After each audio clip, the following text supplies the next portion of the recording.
안녕하세요, 여러분 반갑습니다. 우리 이번 시간에는요, 1910년대 그러니까 이제 시문학사에서는 우리가 이제 황석우하고 주요한 시인을 같이 공부해 보도록 합시다. 우리가 특히 이제 주요한의 불놀이에 초점을 맞추고 보시면 좋을 것 같아요. 어쨌든 한국 근대 시형을 이제 확립한 작품으로서 불놀이가 있기 때문이죠. 자, 그러면 우리 공부로 들어가 보도록 할까요? 자, 그 다음에 우리가 이제 이어서 황석우를 보도록 합시다. 역시 이제 김억과 이어서 이제 황석우. 나중에 이제 뒤에 이어서 이제 주요한이 결국에 자유시의 형식을 확립했다라는 점에서 아주 중요하기 때문에 주요한을 좀 더 중점적으로 여러분들이 보시면 되고요. 이 주요한이 자유시의 형식을 확립하기까지 우리가 김억, 황석우 같은 사람들이 여러 가지 이제 서구의 상징주의 같은 거를 도입을 했다든가 우리 프랑스 상징주의 그리고 이제 그걸 통해서 한국 근대시에 대해서 이해를 하고 있었다라는 거 이제 이런 것들을 우리가 알 수가 있기 때문에 이제 그런 관점에서 보시면 좋을 것 같아요. 김억에서 황석우로 가면서 이제 한국 근대시에 대한 이해가 생겼고 그리고 나서 나중에 이제 주요안에 이르러서 드디어 자유시 형식이 확립이 됐구나 이렇게 이해를 하시면 될 것 같습니다. 황석우 같으신 분은 바로 이제 와세대 대학 전경과를 중퇴를 했고요. 그리고 이제 호는 상아탑이에요. 서울 출생이시고요. 그리고 우리가 이제 1920년대는 이제 페어라고 하는 동인지에 동인으로 참가를 했었고요. 그리고 박정아나 번영로 등과 같이 동인지인 또 장미촌의 창간을 주도하셨습니다. 그래서 창작 시집으로는 자연송이 있고요. 평론 활동도 여러 개로 이제 병행을 하셨다. 대체적으로 역시 시가 역시 서구의 상징주의 영향을 받았다고 했죠. 그래서 서구의 상징주의 시처럼 좀 관념적이고 그러니까 좀 구체적으로 이게 뭔지 확실하게 얘기를 안 했다라는 거예요. 좀 그런 관념적이고 좀 어렵다. 난해성이 특징이다. 근데 우리 상징주의 시 우리 앞에서 잠깐 봤지만 보조관념만 나열을 하고 있기 때문에 뭔 말을 하는지 우리 이해하기가 좀 어렵다라고 하는 게 상징주의의 특징이었잖아요. 그래서 그 영향을 받았기 때문에 역시 관념적이고 좀 난해하다. 뭔 얘기하는지를 결국에 잘 모르겠다라고 하는 게 이 시의 특징이라고 보시면 됩니다. 특히 이제 평문을 통해서 여러 가지 평문을 통해서 한국 근대시 출발점을 우리 한국 근대시가 언제 출발이 되냐라는 것을 자유시 형태가 정착되는 것이다라고 이해를 하고 있어요. 그래서 우리가 이제 결국 이제 근대시로 나아가기 위해서는 자유시 형태가 정착이 되어야 우리 한국 근대시가 출발이 된다. 이런 식으로 이해를 하고 있죠. 그래서 이제 그는 바로 우리 신체시라고 하는 용어 있었잖아요. 우리 이 앞전에 했었던 바로 이행기 시대에 나왔던 신체시라는 말이 일본 메이지 시대 초기 시단에서 만들어진 것이다 라고 지적을 해서 일본의 시문학이 근대시로 전환하기 위해 거쳤던 그런 과도기적인 시의 형태잖아요. 그러니까 신체시는 어떻게 보면은 딱 그 신체시라고 하는 독자적인 형태가 있는 게 아니고 근대시로 나아가기 위한 그 과도기적인 슬쩍 지나가는 그 형태가 바로 신체시였잖아요. 그래서 우리가 그런 과도기적인 시형을 한국의 시단이 답습할 필요가 없다라고 주장을 했습니다. 그래서 초창기 한국 시단에서 우리가 독창적이고 고유한 시 형식이 없었잖아요. 이제 그런 상황에서 바로 자유시야말로 새로운 시단이 만들어지는 그런 근대시의 출발점이다라고 주장을 했다라고 보시면 됩니다. 역시 황석우 역시도요 자유시를 뭐라고 봤냐면 바로 19세기 말 프랑스의 상징파 시인들의 시작 활동에서 우리가 찾을 수 있다라고 얘기를 해요. 그러니까 우리 서구의 상징주의 특히 이제 프랑스의 상징주의에 대해서 얘기를 했었죠. 그래서 자유시는 전통적으로 그러면 어때요? 프랑스의 상징주의 시는 바로 굉장히 관념적이고 난해하고 뭔 얘기하는지 모르겠고 자유로운 시의 형태 내면을 얘기하고 그런 거였잖아요. 그런 것처럼 자유시라는 것은 전통적으로 지켜져 온 그런 시의 운율, 규칙적인 제약 이런 것들을 벗어나면서 성립이 되는 거예요. 그러다 보니까 어때요? 그 시적인 효과를 주로 개인적인 그 개인이 가지고 있는 내적인 리듬 그리고 규칙을 벗어난 시행 이런 걸로 표현을 할 수 있다라고 보는 것이죠. 결국 그 황석우가 주장하는 우리 근대시의 출발로서의 바로 자유시는 결국 우리 앞전에 있었던 전통시 있죠.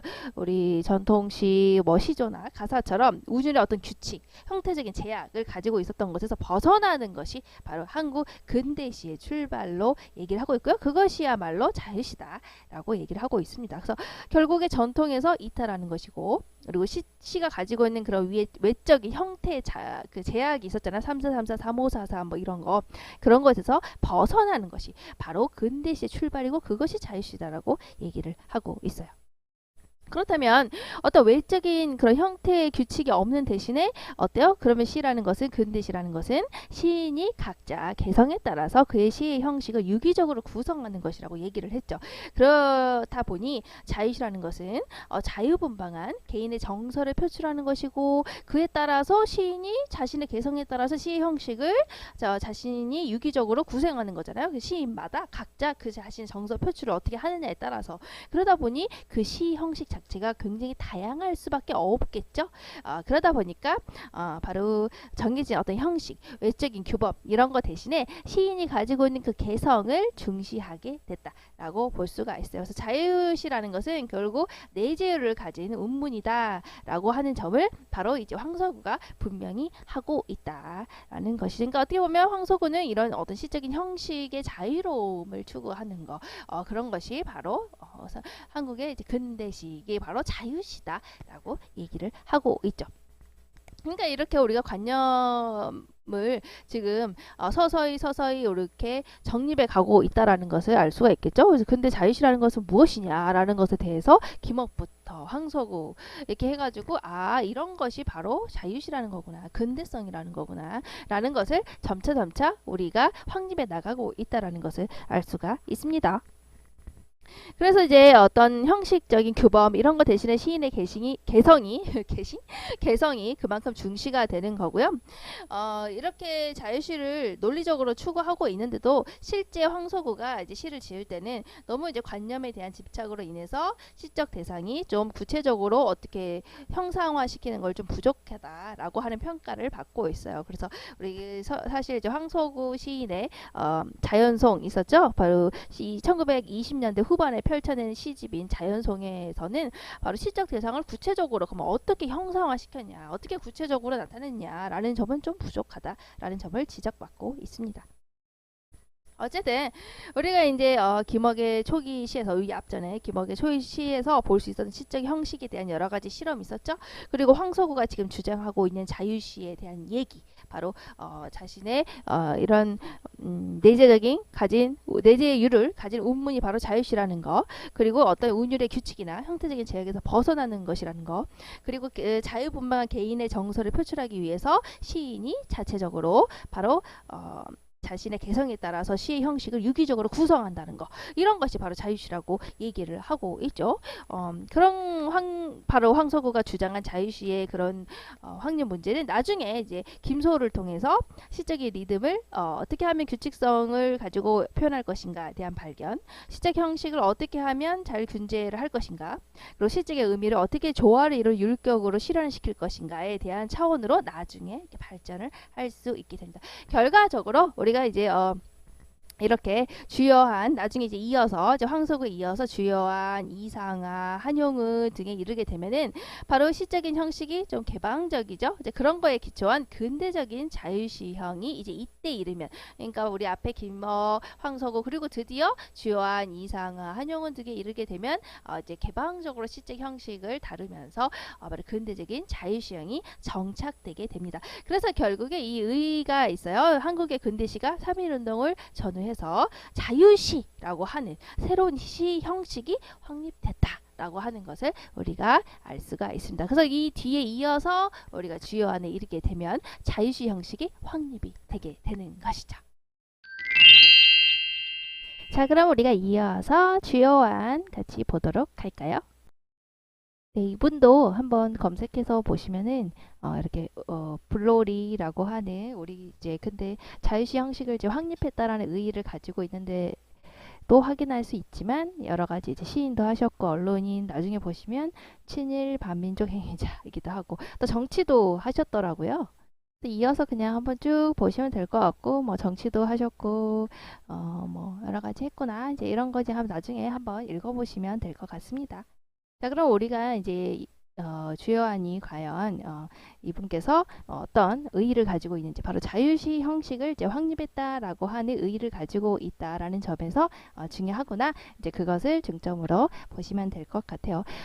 주요한 분은 부친이 도쿄에서 조선인 유학생 선교 목사로 주재를 했고요. 그래서 메이지 학원 중학교 및 도쿄 제1고교를 졸업하셨습니다. 그리고 1919년 하구라는 창간호에서 시 에투드를 발표했고요. 또 이어서 창조의 창간호에서 바로 창조의 창간호 있죠? 창간호에서 불놀이 등 세 편의 시를 한국어로 발표를 했는데요. 이 중에서 우리가 이제 중점적으로 봐야 하는 게 바로 이 불놀이라고 하는 시죠.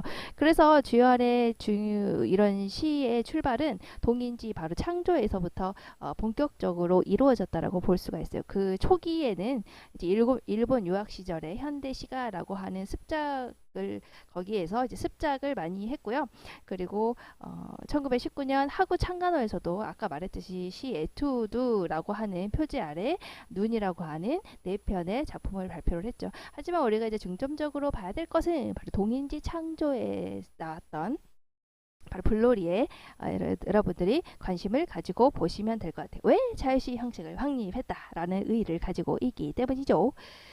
자, 우리가 이제 여기에 이 불놀이라는 시를 이제 나중에 볼 텐데, 보시면 불놀이라고 하는 시에서 우리가 이제 왜 이제 근대 자유시 형식을 확립했냐라는 점을 확인할 수 있냐라고 본다면, 근대시에서 우리가 뭐라 그랬어요? 개인, 내면 이런 거 중요하다고 했죠? 이제 개인적인 정서가 얼마나 이제 중요한지를 확인할 수 있게 한 게 바로 이 불놀이라는 시라는 것이죠.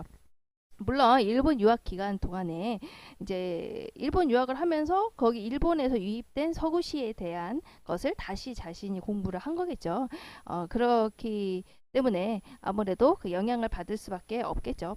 하지만 물론 이제 일본 유학을 하면서 일본 유학을 통해서 얻은 서구시에 대한 그 이해를 가지고 이제 시를 처음에 쓰기 시작을 했지만 결국에 시를 쓰는 그 언어, 리듬 이런 감각은 한국어의 특성에 맞는 새로운 언어적인 율조를 표현했다라는 점을 기억하시면 될 것 같아요. 특히 이제 김억에 의해서 우리가 자유시 그 형태가 확보되기 시작했다라고 했잖아요.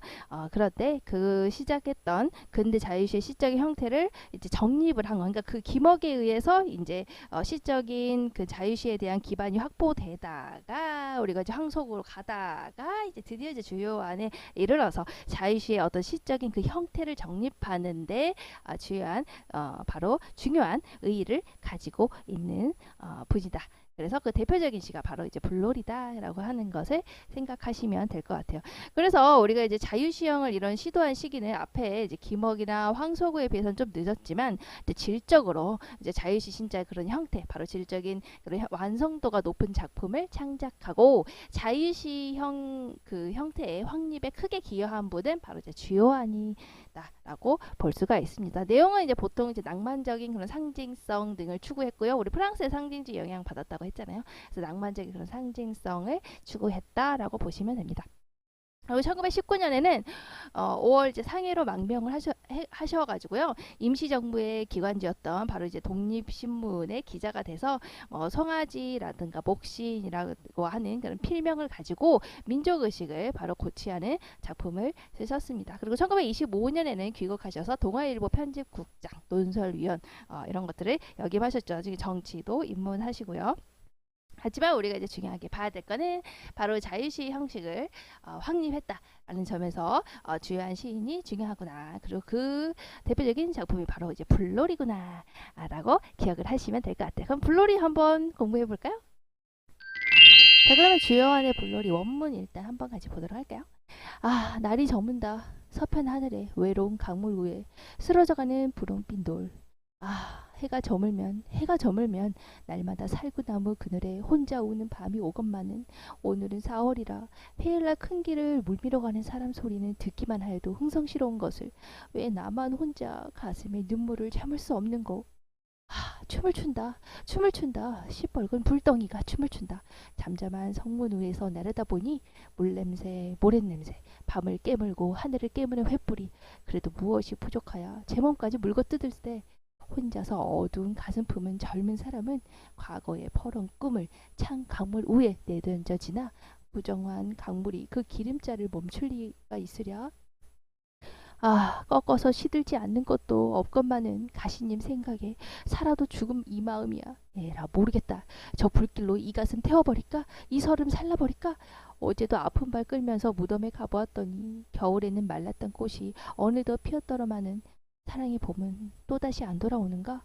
차라리 속 시원히 오늘 밤 이 물속에 그러면 행여나 불쌍히 여겨줄 리나 있을까? 할 적에 퉁 탕 불띠를 날리면서 튀어나오는 매화포 펄떡 정신을 차리니 우구우구 떠드는 구경꾼들의 소리가 저를 비웃는 듯 꾸짖는 듯 좀 더 강렬한 열정에 살고 싶다.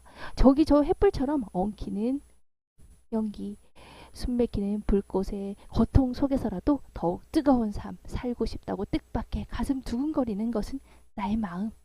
4월달 따스한 바람이 강을 넘으면 청류벽 모란봉 높은 언덕 위에 허옇허옇게 흐느끼는 사람들 바람이 와서 볼 적마다 불빛에 물든 물결이 미친 웃음을 웃으니 겁많은 물고기는 모래 밑에 들어배기고 물결치는 뱃속에는 졸음 오른 니즘의 형상이 오락가락 일렁거리는 기름잔 일어나는 웃음소리 달아놓은 등불 밑에서 목전껏 길게 빼는 어린 기생의 노래 뜻밖의 정욕을 이끄는 불구경도 이제는 겹고 한 잔 한 잔 또 한 잔 끝없는 술도 인제는 싫어 지저분한 뱀밑창에 맥없이 누우면 까닭 모르는 눈물은 눈을 태우며 간단 없은지한 고소리에 겨운 남자들은 때때로 불리는 욕심에 못 견디어 번뜩이는 눈으로 뱃가에 뛰어나가면 뒤에 남은 죽어가는 촛불은 우그러진 치마기 위에 좋을새 뜻있는 듯이 찌걱거리는 회적개 소리는 더욱 가슴을 누른다.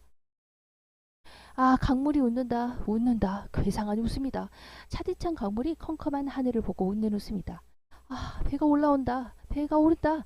바람이 불 적마다 슬프게 슬프게 삐걱거리는 배가 오른다. 저어라 배를 멀리서 잠자는 능라도까지 물살 빠른 대동강을 저어르라. 거기 너의 애인이 맨발로 서서 기다리는 언덕으로 고추 너의 뱃머리를 돌리라. 물결 끝에서 일어나는 추운 바람도 무엇이리요. 괴이한 웃음소리도 무엇이리요. 사랑 잃은 청년의 어두운 가슴속도 너에게야 무엇이리요. 기름자 없이는 밝음도 있을 수 없는 것을. 오, 다만 너의 확실한 오늘을 놓치지 말라. 오, 살아라 살아라. 오늘 밤 너의 빨간 횃불을 빨간 입술을 눈동자를 또한 너의 빨간 눈물을 이렇게 보시면 열정적으로 뭔가 얘기를 하고 있는 느낌이죠. 자신의 그런 감정을 좀 더 열정적으로 이렇게 토로하고 있는 그런 모습이에요. 특히 이제 이 시의 두드러진 특징은 다른 이제 우리 앞전의 시와 다르게 어때요? 굉장히 자유롭게 이제 3분의 형식으로 쓰고 있다라는 거. 이런 형태적인 자유분방함이 바로 이 시의 특징이라고 보시면 됩니다. 그래서 고정적인 율격을 과감히 파괴하고요. 이 시가 지향하는 것은 자유분방한 정서 그리고 이제 그런 아까 말했죠 그런 불안한 감정 사랑하는 사람이 이제 세상을 떠났고 그것을 그리워하는 그런 마음 이런 것을 표현하기 위해서는 이런 바로 자유로운 이런 형태 이런 것들이 맞았다라는 것이죠. 그래서 이런 것들이 이제 드러나 있는 게 바로 이제 주요한의 불놀이고요. 바로 그래서 이제 우리 주요한이 자유시 형식을 확립했다는 점에서 큰 의의를 가지고 있다라고 보시면 됩니다. 이 시는 아름다운 새벽이라고 하는 책에서 바로 이제 발췌를 해왔습니다. 자, 그럼 이제 불놀이에 대해서 한번 보도록 할까요? 여기 보시면 이 시의 서정적인 자아는 바로 사랑을 잃은 청년이라는 것을 알 수가 있어요.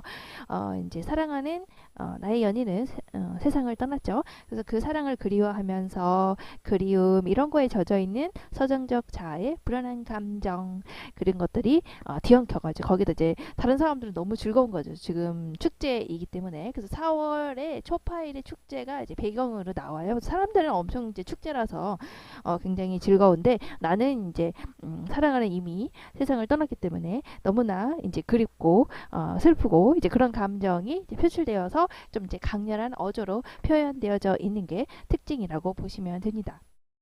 그래서 시청하자는 죽은 연인에 대한 그리움, 거기에 함께 축제가 벌어지는 대동강 이런 것들을 뒤로 하면서 배를 타고 능라도를 향하고 있는 상황을 그리고 있어요. 특히 이제 축제적인 분위기는 시청하자가 가지고 있는 사랑을 잃은 그 청년이 가지고 있는 불안, 그 그리움 이런 거하고는 서로 대비되는 모습이라는 걸 알 수가 있죠. 그래서 축제에는 어떤 식으로 표현이 되고 있어요? 축제의 사람들은 굉장히 신이 났죠. 즐겁고. 그래서 축제를 즐기고 있는 사람들은 굉장히 이제 흥성스럽다. 여기 흥성스럽다. 이렇게 표현을 하죠. 하지만 나는 혼자 슬픈 거예요. 이제 이미 죽었기 때문에. 이런 식으로 표현을 하고 있고요. 그리고 이제 사람들은 너무나 즐겁고 열기를 보시면 이제 춤을 추고 있고 뭐 이런 식으로. 하지만 나는 슬프죠. 왜냐? 바로 이제 가시님 생각 때문에 슬프다. 이렇게 서로 이제 대비되는 모습을 보여주고 있어요. 그래서 이런 것들을 보게 되면은 우리가 이전의 시하고는 다르게 굉장히 형태적으로 자유분방한 모습을 보이고 있다라는 것을 알 수가 있죠. 이전에 이제 시조나 이제 가사 작품과 다르게 고정적인 율격을 과감하게 파괴를 하면서 바로 그런 자신의 그런 자유분방한 정서, 불안, 감정, 그리움, 이제 이런 것들을 나타내고 있고, 또 그거를 나타나기 위해서는 자신의 그런 자유분방한 정서를 나타내기 위해서는 자유분방한 형식을 가져야 되는 거죠. 그래서 이것은 어때요? 개인의 내면에 집중하는 바로 근대적인 자유시의 개념과 맞닿아져 있구나. 그래서 우리가 이제 이 시를 바로 근대적인 자유시의 형식으로 보고 있다라고 보시면 됩니다. 그래서 이제 블러리가 바로 자유시의 이런 형태를 급진적으로 보여준다는 데에서 의의를 가지고 있다라는 것을 이제 기억하시면 될 것 같아요. 그래서 이제 자신의 이런 정서에 집중하고, 그 정서는 지금 불안한 감정, 그립고 이런 것들이 드러나 있기 때문에 그런 것들을 잘 드러내기 위해서는 좀 자유분방한 그런 형태, 이런 것들을 추구하게 된 거죠. 그래서 이전에 우리가 이제 이광수에서 얘기를 했던 것처럼 계몽 같은 거라든가 이런 관념이 들어가 있지 않고 철저하게 자신의 내면의 정서를 바로 자유롭게 표출하는 거, 이런 것들이 바로 그 이전에 시가 가지고 있지 않은 모습이잖아요. 이 시엔 드러나 있는 거잖아요. 그러다 보니까 이 시가 굉장히 이제 자유시 형태를 급진적으로 보여주고 있다는 점에서 이제 커다란 의의를 가지고 있는 겁니다. 이 시에서 이렇게 보여주고 있는 이렇게 형식의 개방성, 개방적인 형식이죠. 이거는 근대적인 자유시의 개념과 바로 이제 일치한다라고 볼 수가 있어요. 외형적인 율격의 규칙성에 얽매이지 않고, 그러면서도 또 시행을 구분하는 것도 바로 시적인 진술을 하는 내용에 따라서 또 자유롭게 시행을 구분을 하고 있잖아요. 그래서 이제 어떤 데서는 바로 이제 산문 형식의 시다. 그래서 의의를 가지고 있다라고 지적을 하고 있어요. 우리가 이렇게 보시면 이제 어때요? 음악이 이제 극단으로 치달게 되면은 음악적인 특징이 반대적으로 극단으로 가게 되면은 더 자유롭게 가게 되면 산문의 형식을 가지게 되잖아요. 이제 그런 점에서 이 시가 산문적인 그 산문시의 모습을 가지고 있다는 점이 바로 그런 자유시적인 특징을 보여주고 있다라고 말하기도 하고요. 또 선생님이 참고하고 있는 또 이 그 권영민 선생님의 한국 현대문학사 책에서는 그렇다고 해서 우리가 이제 산문적으로 보기는 어렵다라고 얘기를 하고 있죠. 시행의 구분도 자유롭지만 우리가 이제 그 시의 표현 자체를 산문적으로 하기는 어렵다. 왜냐하면 자수율에 구애되지 않고 시행의 구분도 자유로운 대신에 또 식구를 반복하고 있지 않냐, 또 유사한 식구를 대응하고 접속하고 있지 않냐. 그렇죠. 이게 반복되어 있긴 하죠. 우리가 보시면 춤을 춘다, 춤을 춘다 이렇게 서로 이제 대응이 되고 이런 것들을 하고 있어서, 또 그리고 영탕적인 수사법, 우리가 어때요? 이게 감탄하는 내용이죠. 이런 것들을 통해서 우리가 시적인 의미를 새롭게 전개해 나가면서 자연스럽게 우러나오는 어떤 리듬감 같은 거를 포착하고 있기 때문에 우리가 이 시의 표현 자체를 산문적으로 하기는 어렵다. 이렇게 운문적인 특징도 지니고 있지 않냐라고 보기도 한다라는 거죠. 그래도 어쨌든 중요한 거는 이 시가 바로 자신의 그 내면에 집중을 했고, 그런 내면의 그런 정서를 표현하기 위해서 좀 형태적인 그런 자유분방한 형태를 추구하고 있다라는 점이 이 시를 의의를 가지고 있는 중요한 포인트로 지적할 수 있다. 라는 것을 기억하시면 될 것 같아요. 그래서 어쨌든 이런 형식적인 개방성은 바로 이제 주요한이 확립하고 있는 자유시 형식의 가장 중요한 성격이다 라는 것을 우리가 알 수가 있습니다. 우리가 이제 주요하는 블로리에서 어떤 율격적인 어떤 패턴 이런 거 있죠. 3, 4, 3, 4, 3, 5, 4, 3 이런 것들을 어떻게 보면 하지 않고 시행의 개념도 무시하고 있고 자유롭게 표현을 하고 있죠. 그래서 어떻게 보면 이 블로리 같은 시는 바로 이제 당시에는 굉장히 파격적인 형태의 자유시 형식이다라고 우리가 알 수가 있습니다. 그래서 이제 그 대신에 이런 비슷한 단어 어구를 반복을 한다든지 그리고 영탄적인 수사법을 활용을 한다든지 해서 이제 내적인 운율을 형성하고 있다라는 거. 그래서 어떤 좌절, 탄식 이런 것들을 극복하고 자아를 실현을 하면서 삶의 의의를 찾으려는 시적 화제의 낭만적인 그런 모습 가 연결이 되면서 시의 완성도를 높이는 데 기여하고 있다라고 얘기를 합니다. 어쨌든 중요한 점은 어때요? 바로 내면에 집중을 했고요. 근데 자유분방한 내면을 표현하기 위해서 바로 형식적인 자유분방함을 드러내고 있고 이러한 어때요? 형식적인 개방성 이런 것들이 바로 주요한이 확립하고 있는 바로 중요한 자유시 형식의 중요한 성격이다. 그리고 그것이 잘 드러나 있는 파격적인 형식의 자유시 형식 가지고 있는 시가 바로 이 블러리라는 시구나. 그래서 우리 문학사에서 중요하게 보고 있구나라는 것을 우리 기억하시면 될 것 같아요. 이렇게 우리가 주요한의 어떤 뭐래요? 자신의 주관적인 정서의 세계 속으로 자연을 끌어들이는 거. 그리고 나서 그것을 좀 주관적으로 내면 속으로 좀 더 폭을 넓혀서 표현한다는 것이 가장 큰 의의라고 보시면 됩니다. 그게 이제 자유시의 모습인 것이죠. 그래서 대상을 좀 감각적으로 표현하고 있더라. 그것을 통해서. 자, 이게 이제 특징이라고 볼 수가 있는데요. 그런데 우리가 이제 블로리 이후의 주요한의 모습을 보면 우리가 이제 참고로만 그냥 확인하시면 될 것 같아요. 어쨌든 우리가 이제 주요한을 중요하게 생각하는 것은 이제 근대 자유시 형식을 확립했다. 그래서 그것을 보여주는 게 주요한의 블로리라고 하는 시구나라는 것까지가 이제 우리가 이제 문학사에서 중요하다고 볼 수가 있고요. 이제 이후의 모습은 완전히 이제 새로운 모습으로 변하게 돼요. 그래서 그냥 그렇구나 정도로만 보시면 될 것 같습니다. 그래서 자신의 이제 시집인 아름다운 새벽을 이제 출간한 이후에 굉장히 새로운 방향으로 전환이 돼요. 그래서 이제 일본 유학 시절 시부터 그리고 이제 상해로 이제 망명했을 때 시까지가 초기 시인데요. 그때 시가 이제 아무래도 이제 그거겠죠. 서구와 일본의 근대시의 영향을 받은 작품들이 이제 많았던 거예요. 특히 이제 우리가 산문적인 문체 이런 거 있었죠. 그리고 이제 고정적인 어떤 시 형태를 계속 추구한다든지, 그래서 또 인상적인 것을 굉장히 감각적으로 인상을 표현한다든지 이런 것들이 모두 다 이제 서구의 그런 영향을 받았다. 일본의 근대시 영향, 서구의 영향을 받았다라고 볼 수가 있죠. 그래서 그것이 우리가 이제 잘 반영된 게 이제 블로리라는 작품이라고 볼 수가 있어요. 그래서 블로리라고 하는 작품을 보시면 아무래도 좀 역동적이고 그리고 어둠보다는 밝음을 지향하고 이런 좀 이상주의적인 낭만성을 보이고 있죠. 그러다가 이제 우리가 봄이라고 하는 연작시부터 민요적인 정서를 강하게 이제 반발인 거죠. 앞에서 했던 우리가 이제 앞에 이제 일본의 그런 근대시의 영향 그리고 서구의 영향을 받았던 거에 대한 그런 반발로서 이제 민요적인 정서를 오히려 강하게 이제 드러내게 됩니다. 그래서 이제 한국의 근대시가 민족의 정서와 사상을 표현하고 국어의 미와 생명력을 창조해야 된다라고 이제 주장을 하고요. 그러니까 굉장히 이제 반대로 돌아서 버렸다라는 것을 우리가 이제 알 수가 있겠죠. 다시 이제 한국적인 것을 이제 강조하게 된 거죠. 이제 그걸 반발하면서 본인이. 그래서 오히려 그 앞에는 서구적인 것에서부터 출발을 했잖아요. 그런 자기 시에 대한 그런 비판과 반성을 통해서 오히려 이제 완전히 민요적인 시형 어떻게 하면 민요적인 시적인 형태 이런 것들을 할 것인가를 탐색해서 오히려 이제 시조 창작에 몰두를 하게 되면서 정반대의 성향으로 가버렸구나라는 걸 알 수가 있어요. 그래서 우리가 보시면 이제 김옥도 나중에 그랬잖아요. 그래서 김옥처럼 이제 전통 지향의 시풍으로 회귀하는 과정을 보여주게 됩니다. 그래서 이거는 이제 그냥 그렇게 흘러가고 있었구나라는 정도로만 참고로만 보시면 되고요. 제일 중요한 것은 어쨌든 이제 블로리라고 하는 것이 바로 자유시의 형태를 급진적으로 보여줬다는 점에서 우리가 의의를 가지고 있고 바로 이제 자신의 내적인 정서를 그렇게 표출하는 것으로서 형태를 굉장히 자유분방하게 나타내고 있는 것, 이것이 바로 근대적인 자유시의 개념에 다가가는 작품이다. 이렇게 여러분들이 생각을 하시면 될 것 같고요. 이게 가장 중요한 포인트라고 생각하시면 됩니다.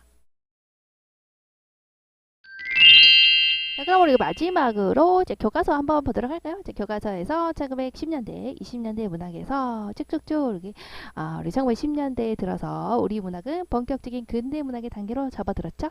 시를 보시면 시에서는 개인의 서정, 개인의 내면, 그렇죠. 새로운 형식, 자유분방한 형식으로 보여준 주요한의 불로리가 주목할 만하다. 이제 왜 주요한의 불로리를 주목하는지 알 수가 있겠죠?